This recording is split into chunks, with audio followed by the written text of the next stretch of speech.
Hello there.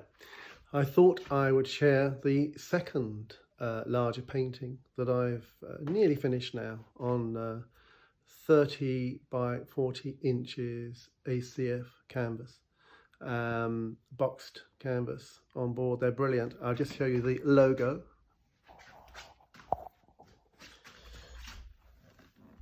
In case you're interested, these are the best surfaces I've ever painted on, and they are canvas on board, so you can really go for it when it comes to scraping and pressing and doing all sorts of robust techniques on the canvas.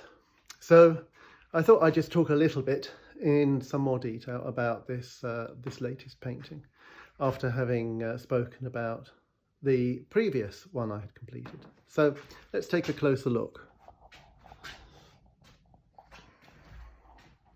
So here is the painting. The colours do tend to come out a little more cool, I think, through the iPhone than is the case in reality.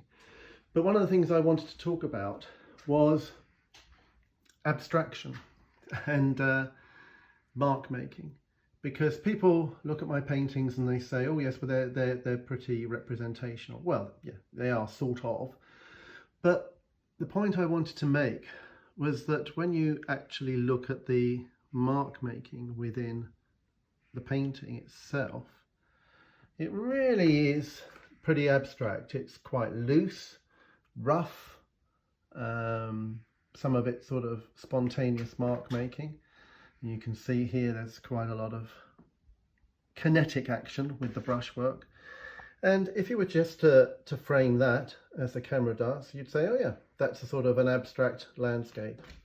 And you can look at different parts of the painting and you can see how these various techniques do tend to look really pretty abstract. Gosh, I can't believe how cold these colours look in through the camera, the processing of the camera. So another case in point, here is something that for me and here symbolises a tree. But you look at it, you look at the mark making again.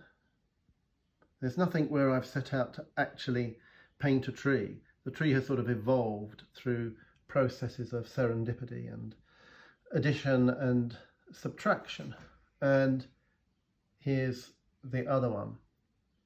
And I have sort of used the background to create the shape of the symbol of what for me represents the tree.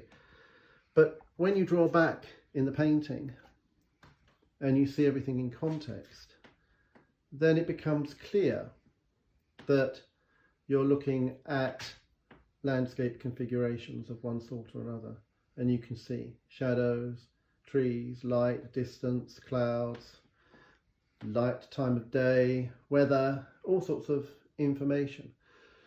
But so basically it is all abstract. It's modernist landscape, but it is pretty abstract. But at the same time, it's also playing with notions of representation, and I think that's more to do with the context of how the brush marks are placed within the overall picture than the brush marks themselves. So sorry.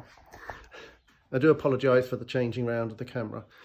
I know it's pretty crude, but you know, things in the studio are rough and ready, and I don't sort of prepare anything or prepare any text. I just talk off the top of my head about what I'm doing. So it's not very polished. It's not very TikTok in that way, or sort of PC, but hopefully it does give you an insight into some of the things I'm doing and some of the processes.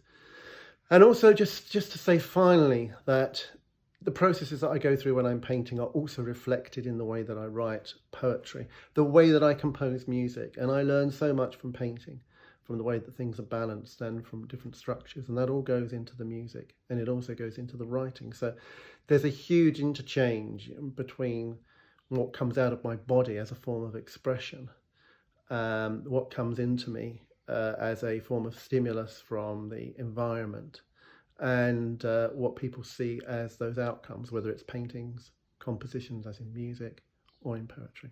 Anyway, I shall leave you with that thought, and hope this has been of some interest. Take care. Bye bye.